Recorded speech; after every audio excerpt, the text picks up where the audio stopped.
There's no sound.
Test, test, test.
Good evening, everyone. I'd like to call this meeting to order.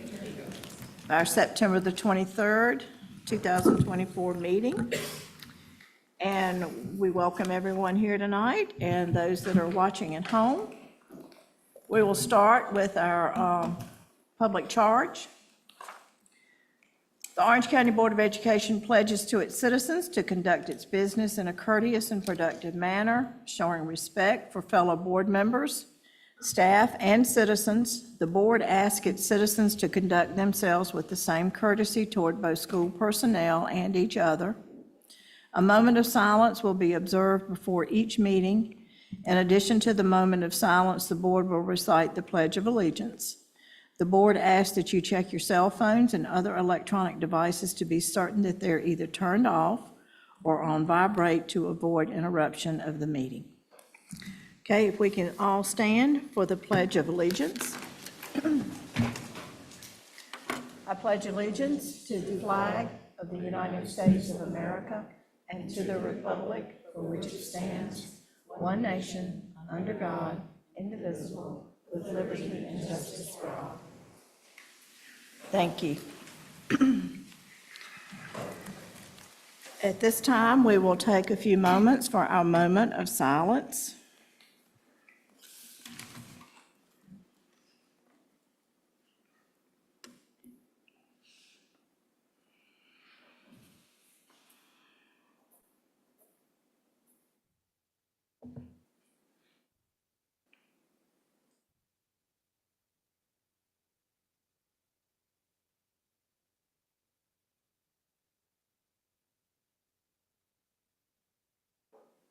Okay, thank you very much.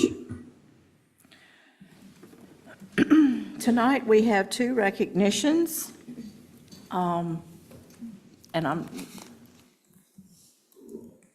Is Dr. Lanier, okay, that was my question. First one is Hispanic Heritage Month, empowering our Latinx voices. So welcome, Dr. Lanier. Good evening, everyone. Hispanic Heritage Month is a month-long celebration of Hispanic and Latino history and culture. While we celebrate Hispanic and Latino communities beyond this month, from September 15th through October 15th, we give extra recognition to the many contributions made to history and culture of the United States. The Latinx presence in America spans centuries, predating Spain's colonization of what is now part of the United States, and they have been an integral part of shaping this nation since the Revolutionary War. Through the Treaty of Guadalupe Hidalgo and the Treaty of Paris that followed the Mexican-American and Spanish-American Wars, the United States gained territories in the Southwest and Puerto Rico. This incorporated the people of this area into the United States and further expanded the presence of Hispanic Americans. Representation matters. Latinos and Latinas continue to shape our nation as business owners, activists, artists, public servants, and more. From serving in the U.S. military to being champions in the fight for civil rights, Latinas and Latinos remain strong leaders and change makers. Hispanic Heritage Month is an opportunity to shine a spotlight on the unique voices and experiences of Hispanic and Latino Americans and recognize their history, journeys, and achievements. Through these celebrations, we can all help to inspire younger generations and bring communities together. Thank you. Thank you very much. Okay, our second recognition is Calla Lundberg, Cedar Ridge High School student.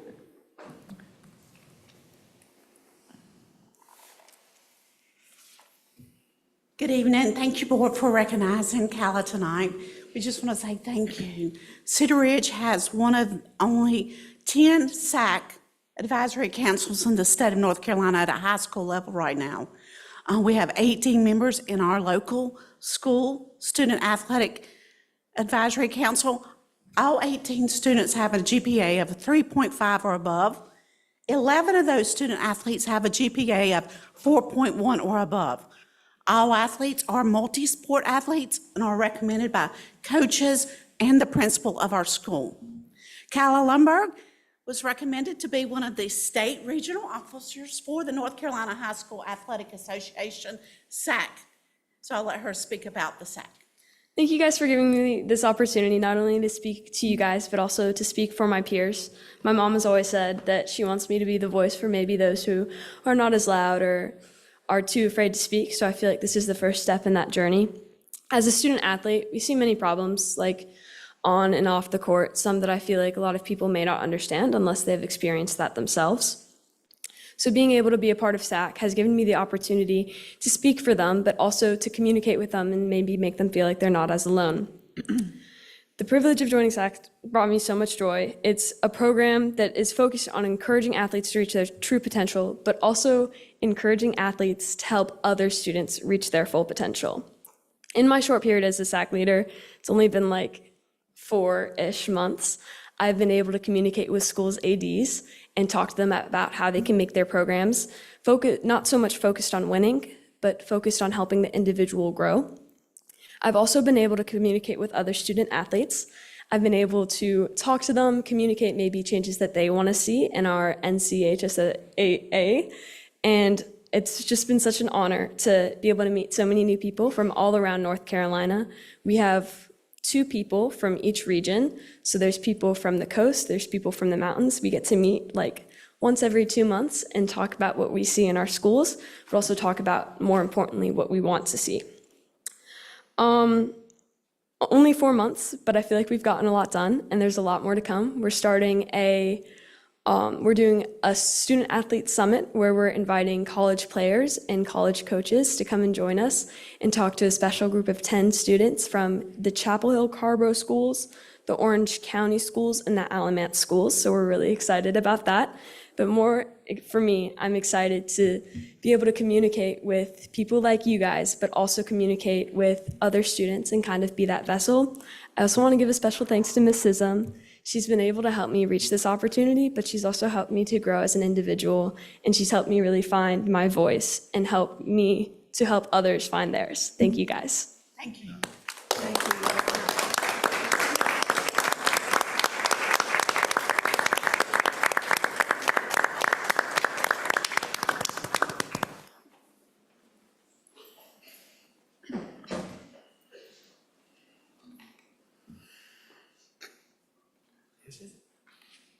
Okay. We need to adopt our agenda tonight with one change. We'd like to pull from the agenda policy 3210 and bring it back to the policy committee and then later back to the board if, at a later time. So do I have a motion to adopt the agenda with that one change? So moved. Second? All in favor? Aye. Aye. Okay, it passes. All right. Okay, public comments. Do we have any tonight, Mr. Richmond? No public comments tonight. No public comments, okay. All right, then we need to vote on our consent agenda with that one change that we had on the agenda item. So do I have a motion to approve the consent agenda? Motion to approve. Second? All in favor? Aye. Aye, okay, that also passes. All right, thank you all very much. Now, we have work sessions tonight. We have a work session. First one is our capital budget plan update.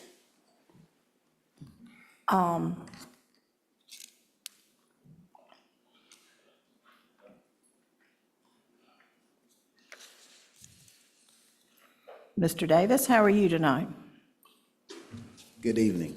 Good evening.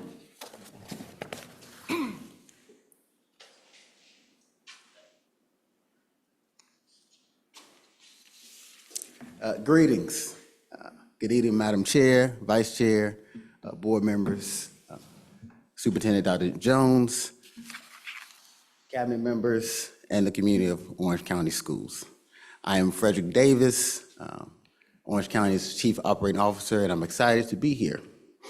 Today, we will go over a quick informational session of our capital improvement plan.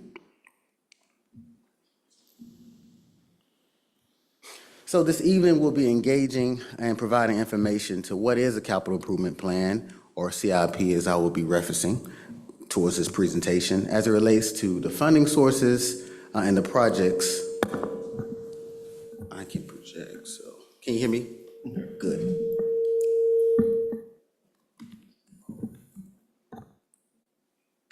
Can you hear me? We're good? Good. Okay. And the funding sources as relates to a bond application. So part of operations, I have a saying, and we have a saying in operations, that we are the transaction that makes the transformational possible. And in line with OCS's vision and mission, we are preparing every learner for lifelong service and success, educating students in a safe, inclusive environment where we engage, challenge, and inspire them to reach their maximum potential. And so we know that the role of operations is critical to students' achievement and success here. And so in our policy 9000, planning to address facility needs, there are 3 guiding principles found in that policy. Our principles, our long-range planning efforts, and then our process. A part of those principles, again, are making sure we have safe, inviting learning environments, making sure we have efficient educational suitability, or in the Rupert report, adequacy, and then make sure that we're being innovative in providing 21st century learning environments. A part of that effort is our long-range planning, or our capital improvement plan. This is formed through data such as the Rupert report or any facility conditions assessment that operation teams lead, as well as reviewed annually of a living document. Things change over the course of the operations of our portfolio, and so we may have some needs that may change due to the life cycle of those systems and the building itself. And then we put together a process that provides us a key timeline of prioritization that aligns with our budget, as well as aligns with the critical needs of those facility conditions, while providing a time for stakeholder engagement, which would include our administrative staff, our community, our students, as well as our parents. And so as we work to align with the district's strategic plan and priority goals, excellence and efficiency, as well as empowering culture, align with assessments and prioritization, stakeholder engagement, budgeting, and funding plan. So what is in a capital improvement plan? This is critical to understand as we get further along in terms of planning, long-range planning. In the capital plan, there are capital renewal projects, and then there are capital improvement projects. This is critical as we spend down our money. We work with our county finance department to understand what appropriate funding can support our appropriate needs. And so a capital renewal is a requirement that is a part of the existing building. So those examples would be replacing our HVAC, roofing, lighting, things that are already in the building, but due to their life cycle needs to be replaced in a timely fashion. And then we have our capital improvement, which is something that is not currently at the building. So any additions, if the gym didn't have HVAC, any new construction or new renovations, that would be a part of our capital improvement. In a minute, we'll discuss bond, and traditionally, as a funding source, bonds satisfy most of your capital improvement, your new construction. And you work with finance, such as Ms. Rath and the county, to work on those capital renewal projects from different funding sources that we'll mention in a minute. So those funding sources, Dr. Jones and myself met with the county recently as last week to get a better understanding, to make sure that we all are operating understanding. And so here is an illustration of what the county, along with Orange County Schools, has planned in terms of a financing mechanism for the next 10 years. As you see here, it's broken up into those same types of buckets. Capital renewal over $75 million and $160 million in capital improvements, which is our new construction, comprehensive renovations. And so that is the commitment that the county has made in terms of finance. We have our 10-year CIP, which has been worked on with staff here, Hank McKee, Patrick Florence, as well as the Ripple Report. have worked together to devise our own capital improvement plan. And in that capital improvement plan, we have over $175 million worth of need to take care of replacements and comprehensive renovations.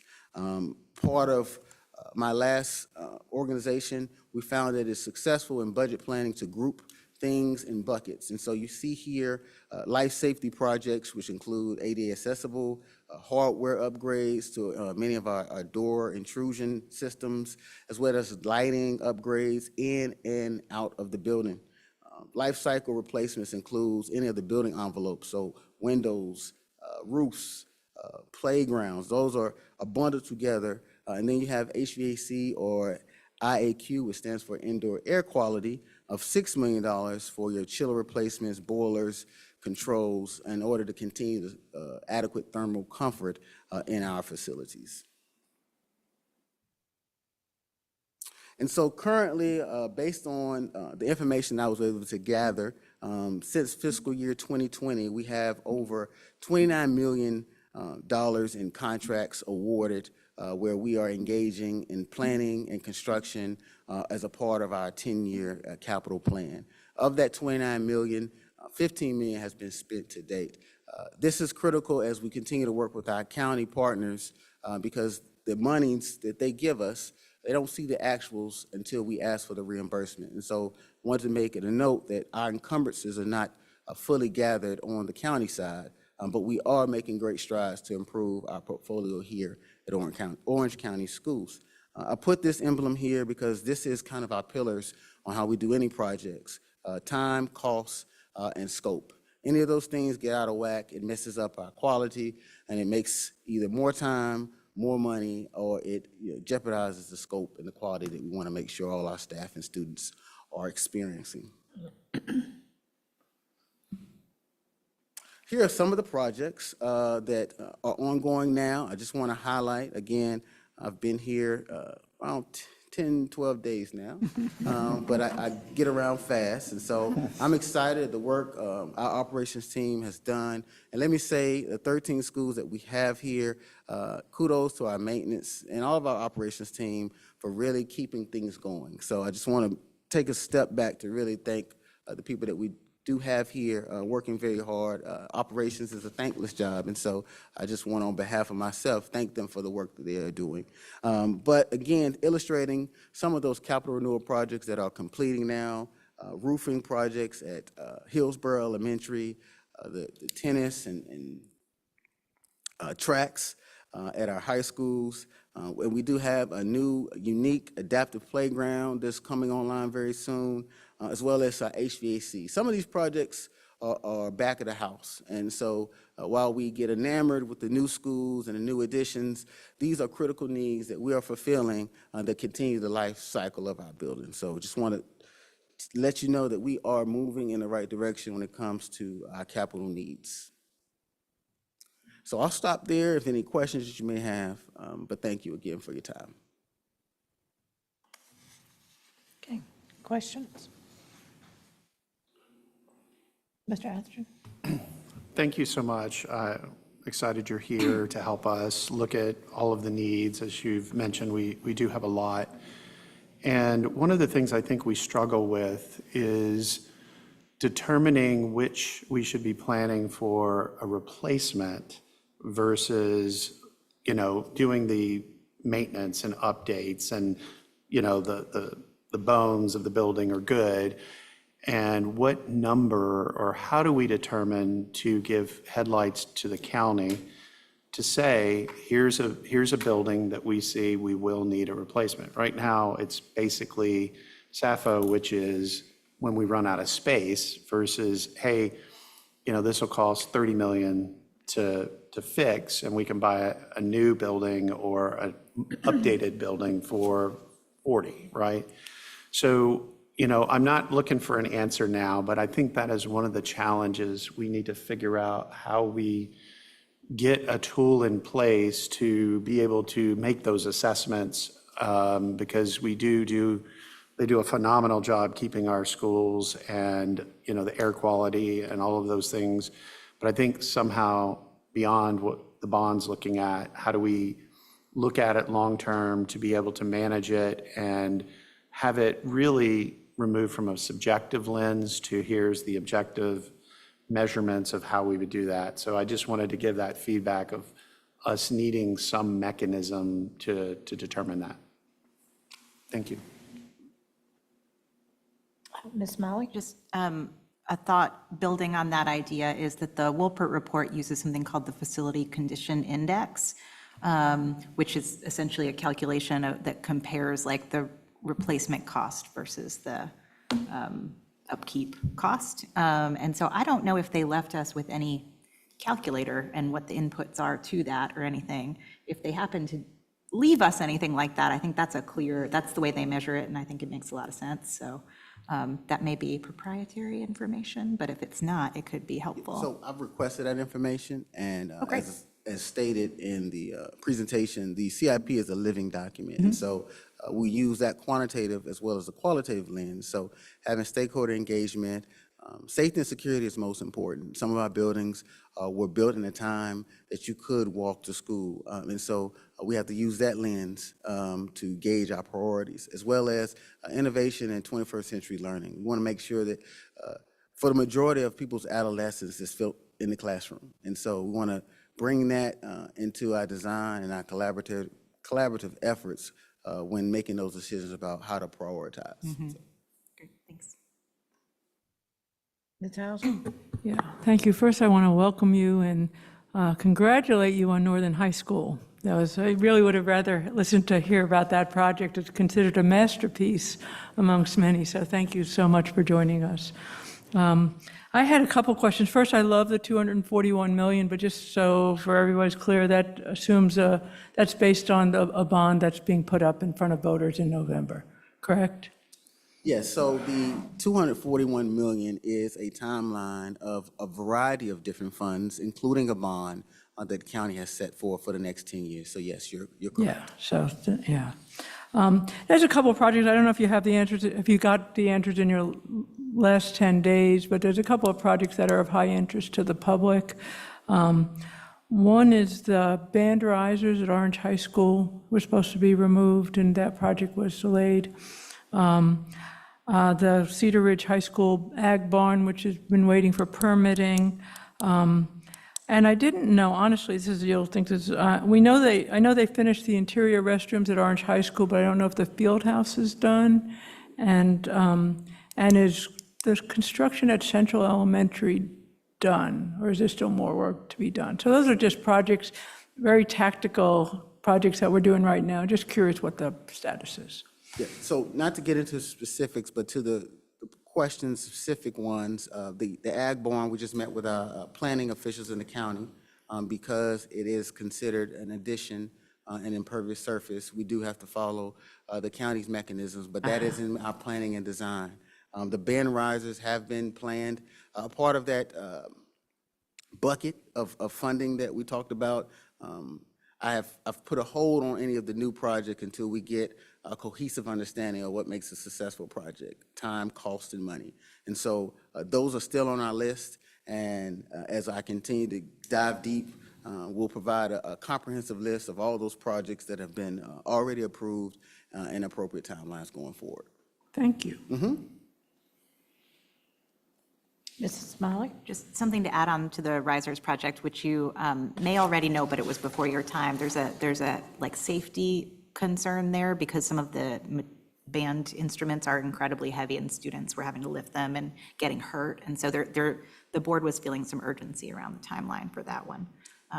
Yes, it is on our list, and currently the need doesn't match our internal bandwidth. And so we're working with Dr. Jones on providing some staff augmentation so that we can support the need in an effective manner. But yes, we understand the sense of urgency. I just wanted to make sure you had that context on it since Yes. that all had happened before your time. Something that I think would be great, we always have the capital improvement plan, and that's like the things in the future that we want to do. And the board does sometimes get updates as projects are completed. But something that I do not think we have anywhere, which would be really helpful, is sort of the back end of the capital improvement plan, which is the completed, just the like running list of the completed projects and when they were completed, So I know that we have replaced a lot of roofs and HVAC systems.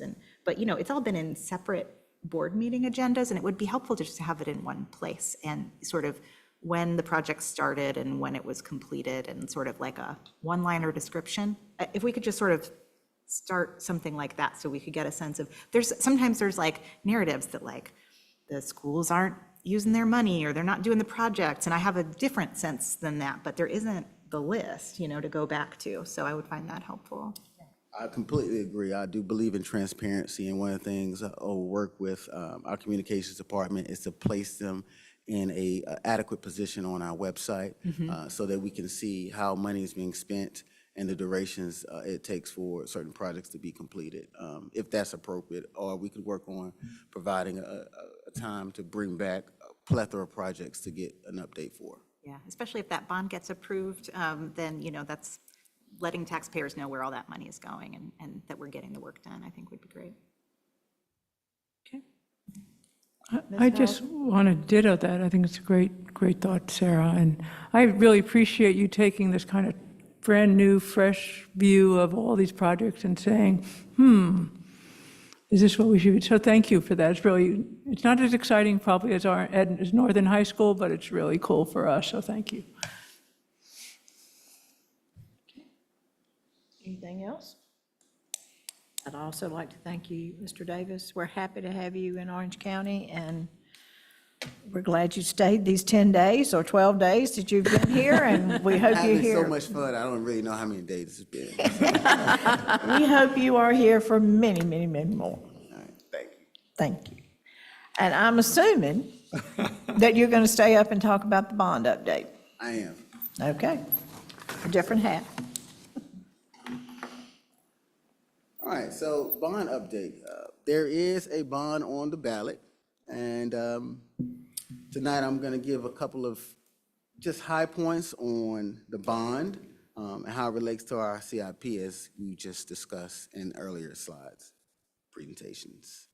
So the bond is a funding mechanism that allows local municipalities to support capital needs that serve the public good. Again, it is a public good to have adequate public education facilities. Bonds are stable, fixed income investments. They are a lower risk and allows for those investments to be paid over a longer period of time. And so the bond that is on the ballot is over a 10-year context. And so we must make sure that we plan accordingly based on how the county would like for us to cash flow the $300 million bond for the next 10 years. And that is going to be critical to a success of opening schools as well as the much-needed capital renewal. And so again, we want to make sure the district continues with their guiding principles that should always be the highlight in the forefront of any decisions that are made when it comes to a capital improvement. So again, safety and security, educational suitability, innovative and efficient design, and smart growth management. And so a part of the bond, a part of our 10-year CIP is the replacement of schools and elementary schools, Orange Middle, and some comprehensive renovations and additions. Again, these are large buckets of money.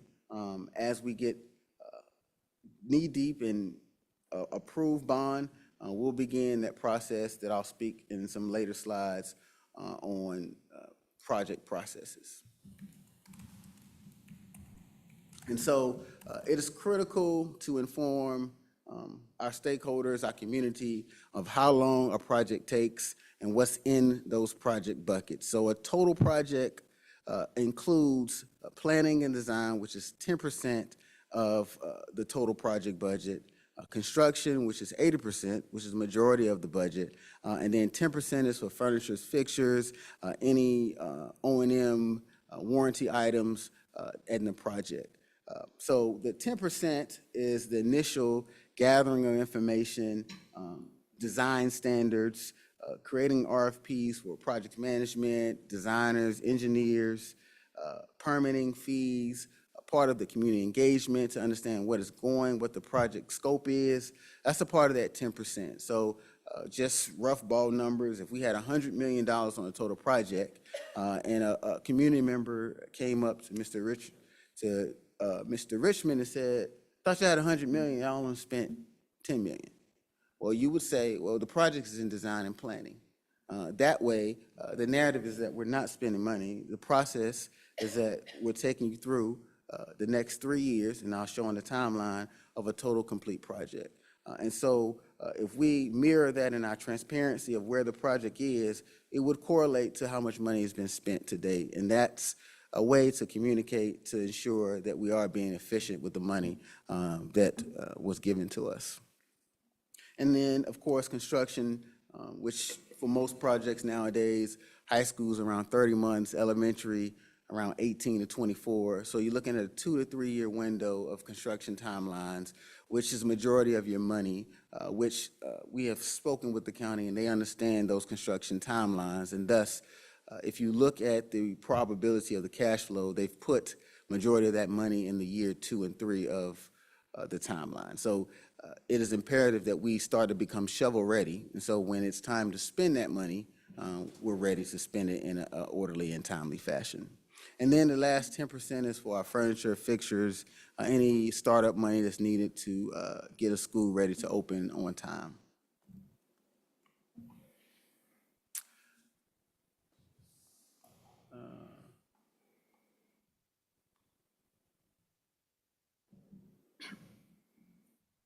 Oh, okay. And so along with the cost modeling, there's a timeline. And so as I stated earlier, currently in the cash flow for the county, if the bond was to be proposed and passed, we would start receiving funding in year 2027. And so we've discussed that with the county and we've looked at how we may appropriate some cash funding so that we are shovel ready because things change with the moment in time. And so we could have a situation where we need a new school. We may not be able to wait a year and a half. So we want to make sure that we're planning and budgeting just to prepare for the uncertainties in this uncertain market of construction and just global economy. And then again, you have the 2 year window for bidding and construction, and then you have a closeout. And so between 2027 and 2031, we will be in the design and construction phase, which is an exciting time and excited to start that process.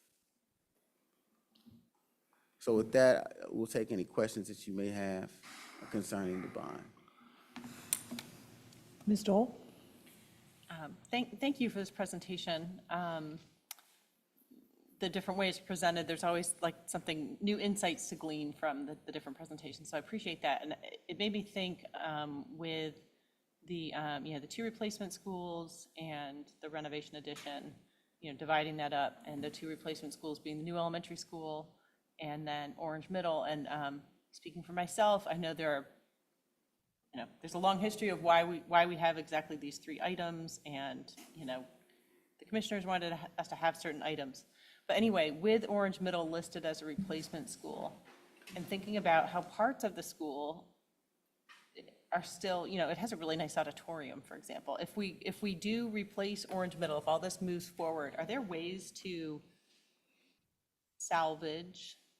Can you replace a school and keep parts that are still newer and functional? Or does replacement school really mean you have to get rid of the whole thing? So the short answer is yes to the fact that you can make comprehensive additions and renovations to an existing site. Example, in my other district, we had an elementary school that was similar to Orange Middle where students were going in and out of buildings. And so we enclosed those pathways and created additional classroom spaces with enclosing in those corridors, outdoor corridors. So that could be an option. But with any option, once the bond is successful, we'll begin our planning and feasibility. And so we'll hire architects and engineers to look at the suitability and the feasibility of one option of keeping the shell in place and doing some comprehensive additions. Thank you. Mr. Atherton? So just to continue on the discussion of the middle school, One of the recommendations that was given to us was to go into the back of the school, clear out where the sports are, and build a brand-new school there, and then make the front of the school the athletics. That is, And I'm not saying I agree with that, by the way, because if you've been on Orange, the street, you definitely understand that if now you have sports happening at the end of school and people are trying to be dropped off, this would be a bad idea. But anyway, I think, we need to really talk about what that looks like and what is really, to your point, what's feasible, what makes sense on how to do it. And do we look at swing space versus trying to really manipulate Charger Hill, for example, for the building? But, I'm just very interested in that planning part that you were talking about, especially as we talk about, elementary schools and needing land because we don't have any banked land that we could just go build on. And then, how does that affect all the other schools? But I'm definitely interested, once we get to that point, how that looks. Thank you. Ms. Smiley? Thank you for the presentation. I wanted to understand a little bit about the timeline. So I understand, I guess I was just surprised that the money would start coming in 2027 if it's approved, clearly end of 2024. Is that because our projects are scheduled to start later and we're scheduled to get money later than Chapel Hill? that is correct. We Okay. asked that question, and so because it's one bond, it's $300 million over 10 years. And so the county's cash flow could not have both systems building new schools at the same time. Right. And so based on the Whipple report, our priorities start in 2027. However, we have been in conversations with the county to provide us some other type of funding so that we can be shovel-ready in 2027 Yes, yeah. versus just starting in 2027. We believe that we will be at a disadvantage if we could not find funding to start this major capital improvement for 2.5 years from now. That makes sense to me, and something I think I mentioned in an earlier board meeting before your time is the way that some of the money was staggered, and I think especially when they were planning on building the middle school, it put it out so far that if we did choose to make energy efficiency improvements that qualified for federal funding through the IRA, it would be so late, it would be past the window where we could even get that money. There's like money on the table that we could lose by having some of these projects done so late too. Ms. Doyle? Just to kind of piggyback on the timing question, I believe this is the 10th year of the 2016 bond, right? So that, I have that it's 15% of this year's capital budget is the end of the 2016. So then we'd have from 2025. So we'd have 2 years with no bond money, either the old bond or the new bond, as is, for our capital, for our annual capital budget planning. So there's annual recurring capital needs budget monies that have been allocated to support our capital improvement plan. We are currently looking at the remaining of the 2016 funds and working to utilize that money to support our capital improvement plan. Okay, so even beyond school year 25, even beyond June 30th? Okay, Correct. So thank you. this just is one bucket of money that we can't use until 2027. Right. But the bond helps support our 10-year capital improvement plan needs. But there may be other revenue sources that the county, working with us, could provide us, like they did with the deferred maintenance monies this year. But the key piece is for us to be ready whenever the money is there so that we could be move forward. So we're doing a lot of reevaluating how we focus our projects. Again, we mentioned in the capital improvement update the importance of bundling. So looking at HVACs at, say, of our elementary schools, bundling those packages, taking advantage of economies of scale. Those are things that we can control that'll make our dollars go longer. Thank you. Ms. House? This is very helpful. So just so to recap what I think I heard is between now and the bond money, if the bond is approved, the bond money starts flowing in 2027.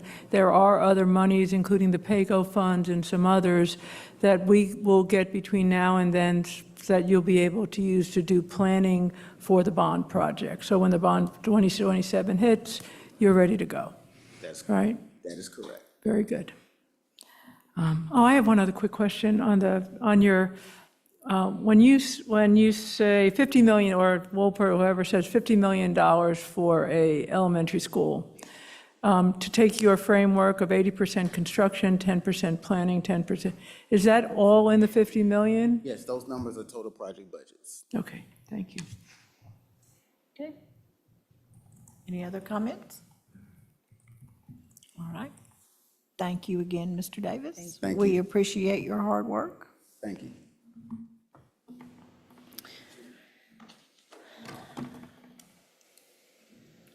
Okay. This year, we have for the very first time an Ombuds office, and Mr. Franklin McEwen is our Orange County Schools Ombudsman. So welcome, Mr. McEwen, and you have an update for us, I believe. All right. Good morning, Board Chair Purcell, Vice Chair Richmond, members of the board, Superintendent Jones, members of the community, and I would be remiss not to say to my family watching right now, because they do watch all the board meetings, hey, everybody. Tonight, I'm going to bring to you an employee ombuds update, so an update on my additional role that's part of my role here at Orange County Schools. So I'll be talking to you about what we've done so far, plans moving forward. So the first thing I do need to say moving forward is there's not enough data to bring to you on trend lines that we are going to be presenting on a quarterly basis because the position only started about a month ago. And based on confidentiality, I'm not in a position to be able to bring those kind of trends and data and things to you at this point. So what I'm going to talk about tonight are 4 primary areas. We got our office startup and design, our outreach and professional networking, next steps, and of course, my contact information to make sure everyone knows how to get a hold of me. And then on the right, just for context, are the principles of the Ombuds office that are listed in Policy 7960, as well as from the International Ombuds Association, which thanks to your support in the district, I am now an official member of. Those 4 areas are independent, impartial, informal, and confidential. So in the office startup and design, like I said, it started on August 19th. The primary thing was getting systems in place, designing opportunities, and building confidential network areas so that way people can get to me confidentially and feel comfortable about the process. So I built it on the framework of the International Ombuds Association Standards of Practice, as well as their ethics, and that all directly aligns with the policy that you all brought forward. I created disclaimers and welcome messages to all internal clients, so everybody who reaches out to me gets this initial disclaimer about the work, what my role will be with them, so they understand moving forward whether it's an individual or a group. We created an Ombuds FAQ, and then I built a page for staff to find on the employee handbook that also can be found through the staff intranet. So there's multiple ways to get a hold of me. That's one directly for staff. So in thinking about the outreach and professional networking, I sort of lumped this into 3 primary areas. The first one is school and department outreach, is spending time in the schools. I did get that feedback from the board. I've been to over half the schools already with FaceTime attending events. I still have the other half to get to. Then I have departmental meetings that I want to be able to get to as well, so everyone understands the role and how to get a hold of me. The second one, I'm very excited about this, and I appreciate the opportunity from the board and the school district, is becoming trained through the International Ombuds Association. So again, I'm already a member of that. There's a lot of great international and local opportunities that I'm very excited for. But I'll be going to their foundations training, which is a 4-day event at the end of October. So I'm very excited about that foundations training. And then most recently, I was reached out to by the North Carolina Regional Ombuds Group to join that one. These are ombuds professionals from all over the region. They meet twice a year and they talk about historical trends in the ombuds world, as well as building professional networks. So I'm really excited for that. I'm missing their first meeting because I will actually be at foundations training, but I'll be at the next one in the spring. So I'm looking forward to continuing to building those professional networks with my colleagues from all over the region in the North Carolina Ombuds Regional Group. So then moving forward, so where do we take it now? So I've already spoken with human resources. My goal would be at future human resources onboarding joining the regional ombuds group, getting trained by the International Ombuds Association. So these are all ways I'm continuing to push it, as well as FaceTime in the schools, FaceTime in departments. And the last one I just wanted to put on there is International Ombuds Day, which is October 10th. This year's theme is Here to Hear You. So I'm looking forward to that. Lots of great professional development with that, committee work, et cetera. So just an intentional way to grow the brand, help people understand how to get a hold of me and what my next steps are, and to continue to be out there in our schools, in our departments, so everyone knows what it is. And that leads me to the final step. How do you get a hold of me? There are lots of ways to get a hold of me if anybody's ever tried to, but the primary ones we have, my email address. I have a direct line. I have a direct Orange County Schools line. You do not have to call a main extension to get to me. That line you see there, 919-245-4022. You can call me directly. You can call me directly at 13501, or you can email me. So that way, depending on where your comfort levels are, you can directly get a hold of me. I can come meet you in person. I can meet you over Zoom, virtual, phone, et cetera. I will meet them in the community where they need to be. And then, of course, my office is housed at the Board of Education office at 200 East King Street. So these are ways that staff can get a hold of me, and they have. And I'm excited to be there in that support network for them moving forward. So with that, I'll take questions from the board. Ms. Padilla? Thank you, and you'll be great at this. I just have a question for you. How would you manage or handle a situation when a person is persistent that wants information when someone came to speak to you? So in my role now, as supporting the superintendent, I have had numerous opportunities to work with community partners who are persistent in their cases. And what I've learned is you have to drill down to the why. Why are they coming consistently? There is some unmet need that hasn't been addressed yet. So if you can find that unmet need and meet them where they are, then you can finally get a resolution to it. The goal is to be able to meet them where they are and help them as much as they can. But at some point, at some times, you have to say, this is as far as I can go.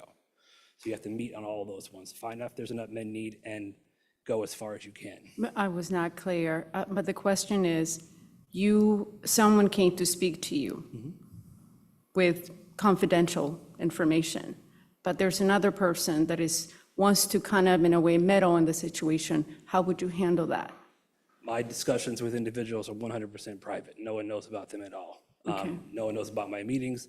No one knows about my schedule, and those ones are directly one-on-one with the individual. So I take it very seriously not to be able to even have an option for meddling to exist, because one of the 4 pillars is confidentiality.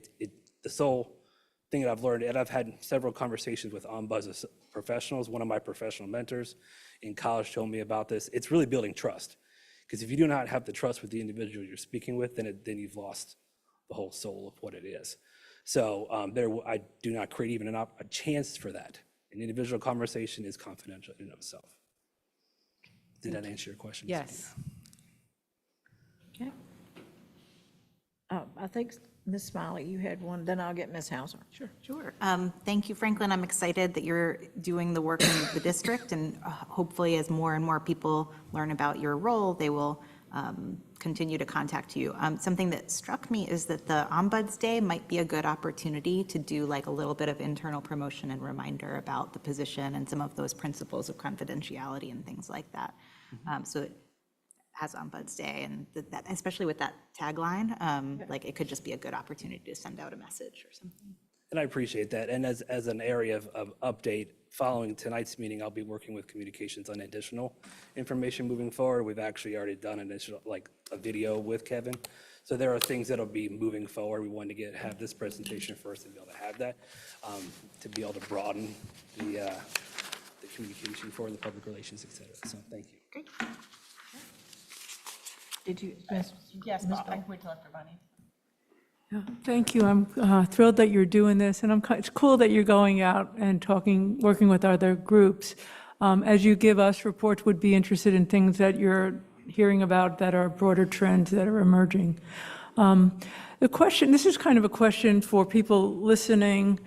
As ombuds, if you're an employee of the district, when do you go to your boss? When do you go to the ombuds? When should people come to you? My best advice is when they feel like they need help. I can't tell you exactly when. I'm not here to bypass, initial conversations with your supervisors. But when you're at a moment where you feel like I don't know where I need to go next, that's what I'm here for. And my goal is to help guide you on that process so what your next steps can be. So really, to answer your question, is when you are in that moment and you don't know what else to do, that's where you should come to me. So if somebody's feeling like their boss isn't listening, they can come to you and you might help them say, let's figure out how to get your boss to listen better or whatever, But if they're not feeling like they're getting results through normal process, they should come to you and you'll help them sort it out. My goal is to present them opportunities so they can help themselves as well, but also point them in the directions that we have, whether it's policy, procedures, human resources, et cetera. But yes, that would be the role. Great, thank you. Ms. Dole? Thank you so much, Franklin. I'm so excited about your serving in this role, because I think your qualities, your personality, and your commitment to serving people is just suits you so well for this role. I'm imagining, knowing how stressed and anxious some people can be sharing concerns, like employees in particular. What are the ways, even like technologically, that someone would feel, just thinking of, where your office is and, phone calls and Zoom meetings, how do people know that they would have that confidentiality, just of like the details of, the technology, not a matter of not trusting you and your adherence to confidentiality, but what are some of the ways that there's that privacy? So I think one of the primary ways, I'll start with a shout out to the technology team and voice over IP. So that individual number, that's mine and mine alone. So it doesn't go through one. You don't call an extension. You can call me directly. So that's between me and you. So it's not going anywhere else. No one else is knowing about it. With individual virtual meetings, it would be a link from me to you. So it's not going to anybody else. It's a maintained confidential link. And if it's a conversation, it could be in person, it could be at a place that they feel comfortable, or it's a phone call directly with them. So it's using the systems that we have in place and managing that to maintain that kind of confidentiality. I have an office with a closed door. I can go meet you at your office. We have systems in place at King Street that we could do that, as well as at the schools. So it's not like I roll into a school and be like, I'm here to have ombuds meetings with all the school. No, that's not how it works. If I'm there, I'm introducing myself in my role and I'm not talking about what I'm doing. Thank you. Appreciate it. Okay. Mr. Atherton? Yeah, I'm so excited you're in this role, and I think it's going to be a valuable resource to everyone. And I just wanted, you've got a lot of questions from us on there's a problem, but I wanted to highlight that people can come to you just like, hey, I'm curious, does the district have this? Or, hey, I'm thinking about, getting my board certifications, and they can talk to you about any of that. It's not just there's an issue. So I think people should view this as a wonderful resource for many things that they may be considering. And like you said, where do I start? Or, hey, could you tell me who I could talk to about this or get more information? And, I think all of those things are wonderful for anybody in our district to be able to reach out and, have somebody they can talk to and build that relationship and trust, like you said.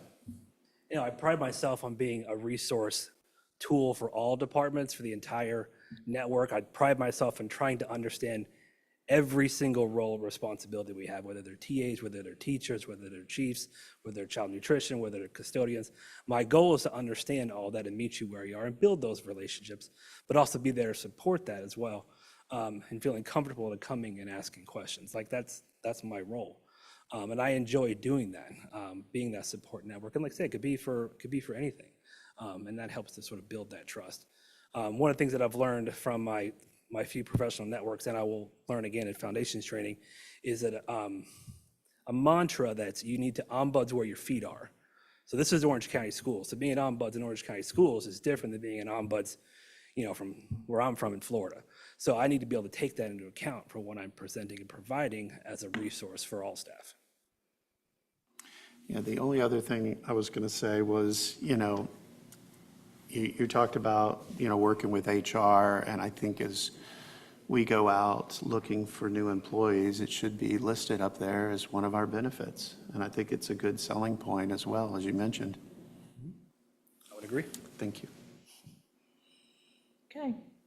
Thank you, Franklin, for all that you're doing. And I think one of the best things that you're doing so far that I've seen is getting out in the schools and letting people know, from the cafeteria workers to the teachers to the principals to everybody, just letting everybody know what you're now doing and that you're here to help and listen and work with them as best you can. And I greatly appreciate you being here and all that you are doing and all that you will do with this program. So thank you. And I want to say thank you for the opportunity. You know, I'm one of the few individuals who've had the unique opportunity to be at every conversation about this role, from its infancy phases to the ad hoc groups and committees of the board. Like, it's very, very evident that this board cares deeply about this impact, and I am very honored to be able to be a vehicle for that. So thank you all.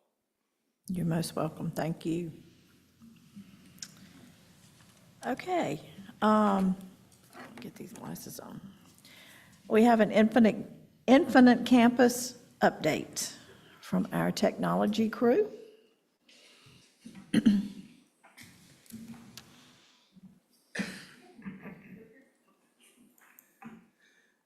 Good evening, Board. Chair, Ms. Purcell, Vice Chair, Mr. Richmond, Board members, Superintendent Dr. Jones, the public behind me, the cabinet, those folks watching from home. I'm Ryan Miller, Executive Director of Information and Instructional Technology. We are here to provide an update on our transition to Infinite Campus. Here with me is Nicole Reyes, Student Information System Coordinator, Aaron Bradley, Instructional Technology and Media Facilitator, Joy Tolan, Director of Student Assignment.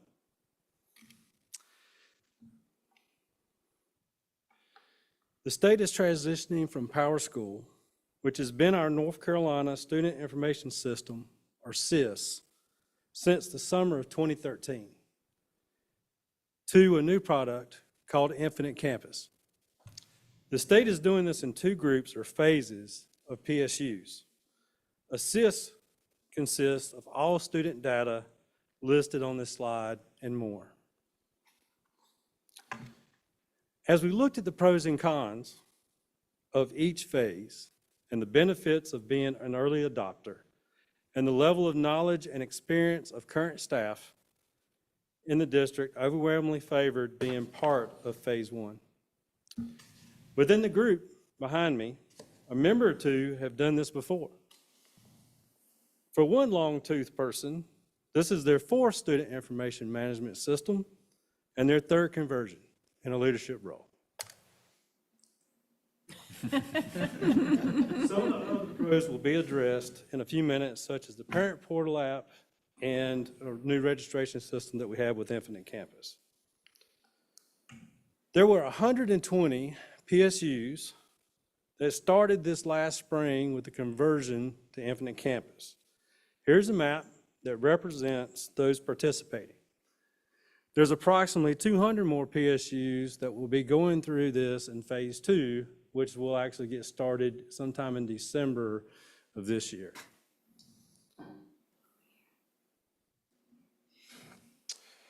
For our core team, data preparation and training occurred during April, May, and June. This was a major undertaking for this core group, requiring a lot of extra time and attention. The results of which is that the transition did not feel like a major upheaval, a major change for everybody else. The most intensive work was preparing for the high school master schedules and preparing PowerSchool data into the conversion files ready to go into Infinite Campus. Initial training of data managers was broken up into 5 training workshops in the months of May and June. Their training is ongoing. Every time a new information is released from NCDPI, that information is taught to the data managers. That continues to go on. Several smaller training sessions have occurred since we fully transitioned to Infinite Campus in July. We're one of 8 PSUs that opened a year-round school in phase one. And we did it successfully. The district staff ended up doing most of the training for Hillsborough Elementary because of the timing that they were being offered for everybody else in the traditional calendar. One of eight school districts, it was up to us to train the HES staff. Traditional calendar teachers, leaders were identified by school administrators in the spring, and they were trained by Infinite Campus in August before traditional school started. Teacher leaders had dedicated time on August 21st to provide campus training to their peers at their schools. We especially appreciate the extra efforts of our teachers and staff, including nurses and data managers, who participated in training during the summer break. Since July 8th, when we first gained access to our live site, we have worked to reestablish our data connections with our third-party data programs, and only a few data integrations are yet to work on. Most of those are NCDPI. I think we have one left internally to get those data connections working. We have completed the report card set up for secondary schools and our year-round, and are finalizing our setup for our report cards are our remaining traditional elementary schools. This was a big deal, right? At those 6 elementary schools, other than HES, they have been using a non-information management system, a non-student information management system, to keep up with those report cards. And now we're going to be able to offer them the option, and I think that just about everybody's going to jump on board with this. It'll actually be within our SIS. That's a big deal. Okay. One of the new modules that we've taken on is the new registration system within Infinite Campus. And since the opening of the registration site in mid-July, we have processed roughly 347 students into our schools. Family liaisons assisted with the testing of the site as it was being developed and completed, all of the Spanish translation services assisting in all the languages. The family liaison team members were and continue to be key resource to the successful submission of new student registrations, right? So they were not only key in the development of it, but because of that, they had an in-depth knowledge of the process and were a great asset as those families needed some help. While learning new software during high volume processing was challenging, the data manager team was able to overcome every hurdle they faced in order to get the new student information configured in this Infinite Campus.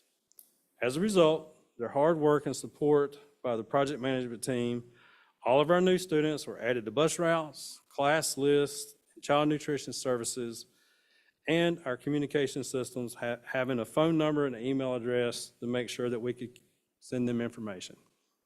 Overall, the general feeling is that even with the introduction of a new SIS, this has been the smoothest opening of schools that we've had in quite a while. This particular one is a module that we were able to incorporate, and we've had, with just incorporating this one module within Infinite Campus, we've had a $9,778 expense that we didn't have to do because NCTPI is paying for it. I know that's small potatoes as sometimes when we look at 9,000, but you add several 9,000s together and it starts to add up, right? Turn it over to Aaron, she'll be covering some parent portal. So I've spent a lot of time with Parent Portal, and as a lot of other folks have worked with me on this. What we decided to do was focus our Parent Portal efforts on those folks who were already used to using a Parent Portal. So our year-round elementary school parents and our middle school and high school parents were already using, or at least had access to, the Power School Parent Portal. So they were very anxious and adept. So they were a logical first step for us for rolling it out. We were pleased to see when we finally received access, we tried it ourselves and we had staff try it. How do we join? How do we create an account? And we found it was really simple, actually simpler than creating an account with Power School. And so we were able to send emails, very specific emails to each parent with login information, directions, codes for them to get in. It is a little bit different than Power School in that you only have to do it one time. So a parent would get a code, they would do it, they're connected to all of their kids, which is nice instead of having to do it multiple times. So we were able to send that out, and without much additional direction from us, over 50% of the households in those 7 schools have at least one parent who has successfully created their parent portal account, which is pretty good. We are currently in the process of getting the rollout done for the rest of our elementary schools who are less familiar with having used the parent portal app unless they have children who are in some of the older schools. But we're planning to do that in the next couple of weeks.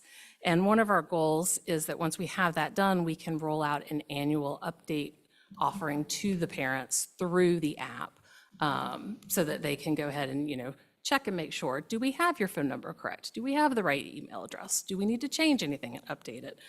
So we're looking forward to that.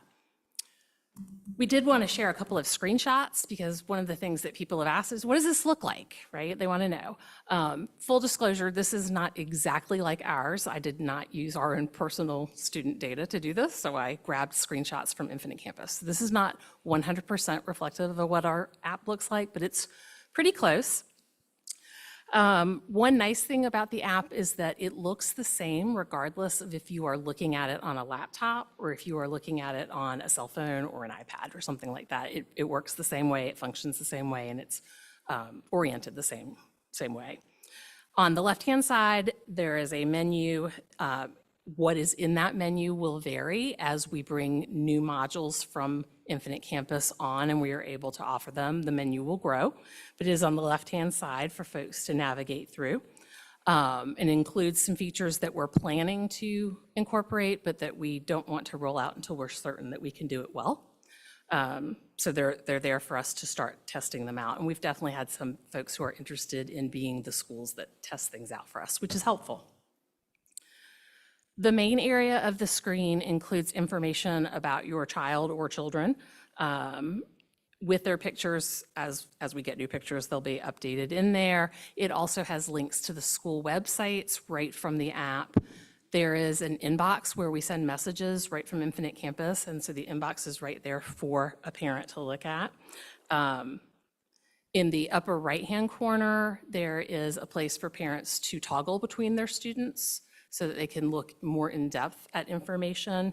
It also has a settings option there where you can change a couple of your settings, including your notification settings, but one of the important things for us is that you can change the language. And so we think that's an excellent feature to have there.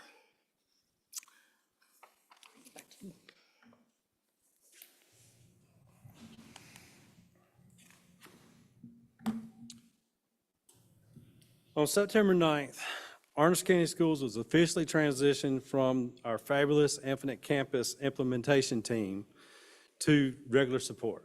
So basically that means that we were done with our transition part and now we're just back to getting support as we have issues, right? So we've got through the transition.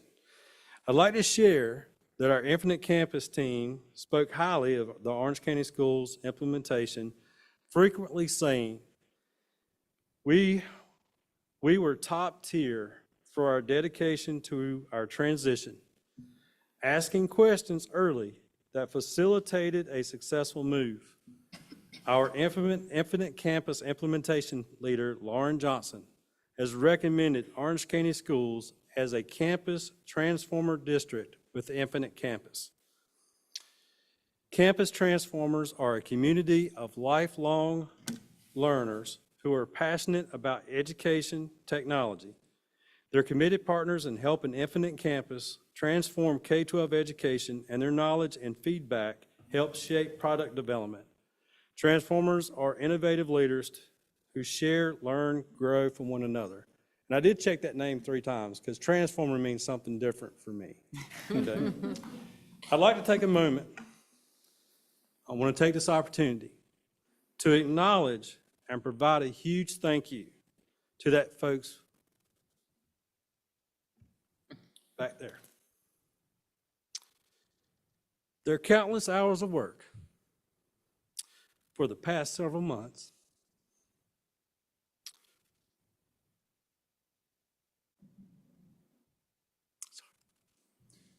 was essential for this to be a success for us.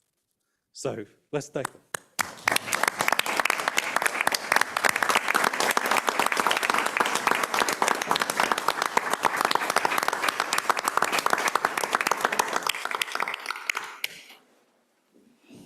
very much. Open the floor for questions. Okay. Thank you all very much for all of your hard work. I know this has not been easy. I was part of the process when we changed to Power School or got Power School. I still am not up to date on Power School, so now there's something new. So. Too late. Thank you all for all that you've done, because I know it's not been easy. It's been a lot of long hours getting done. So I thank you. Does anyone have any questions or thank you that you want to extend to these folks? Ms. Molly? Well, I want to thank you for a few things. One of them, I want to thank you for this, taking the opportunity to go in phase one, right? When you didn't have to, but recognizing that you had the people in place and sort of the conditions to like learn early, get the DPI consultant and, just be one of those early districts. I'm proud of the team for deciding to step up and do that. And I just think it was smart to do it like in this timeline as opposed to like in the middle of the winter, in the middle of the school year. That seems like it would be a lot messier. So I think it was great. I think of myself as a power user now of Infinite Campus because my students' teachers, my children's teachers are, I get frequent grade updates in here on how things are going. And so it's become a little bit of an obsession to like see the new things that are being added. But it's a very intuitive app. It was very easy to get into. I like that it has the like announcements and weekly messages and those kinds of things that they are also then there in the system. There's a lot of like little elements like that I think make it pretty easy to use. So I have a couple of questions about like, what other features we're looking for? Maybe I'll just ask it that way. Like what other features we're looking forward to roll out in the future? Over the course of this year, we're going to continue to review those other options, those other parts that have been purchased by the state and evaluating those. Not all of them are going to be a great fit for Orange County schools. I'll give you an example. So campus is bundled with what was purchased with the state, a parent notification system called Messenger 2.0. On the surface, it sounds great. The issue is it doesn't have the same functionality that we in Orange County schools have gotten accustomed to. One of those is being able to differentiate the message to be specific on the preferred language for that parent at home, right? So in the interim time, when we've had to use Messenger 2.0 during a little bit of a time here, it was an extra burden, especially on the schools, to be able to customize that message in such a way, and it had to be English-Spanish, right? We couldn't just be Spanish to those homes that chose for Spanish communication. We had to do both, right? So that's one of the things that we've looked at that we're not willing to compromise on, and it may be something that we can't take advantage of. But we're going to continue, sorry, go back to your original question. We're going to continue to look at all of those, and that's one of the reasons why we wanted to be an early adopter, to give us an additional year to review those and see what other options we may have. Like I saw that fees was one of the things in sort of the sample, and I know that the platform we use for fees now is like a little bit pricey if you want to use your credit card and that kind of thing. So Yes, ma'am. Yes, ma'am. It's definitely one of the first ones that we want to test. I've offered up the Information and Technology Department to be a guinea pig for that, and we'll be testing it. Ms. Padilla? I just want to say thank you. Thank you for all your hard work in showing how you trust and how you got emotional. It's beautiful to see it. It was one of those things where it's hard work, and as we pushed through it, they did all the work. I'm throwing myself in there.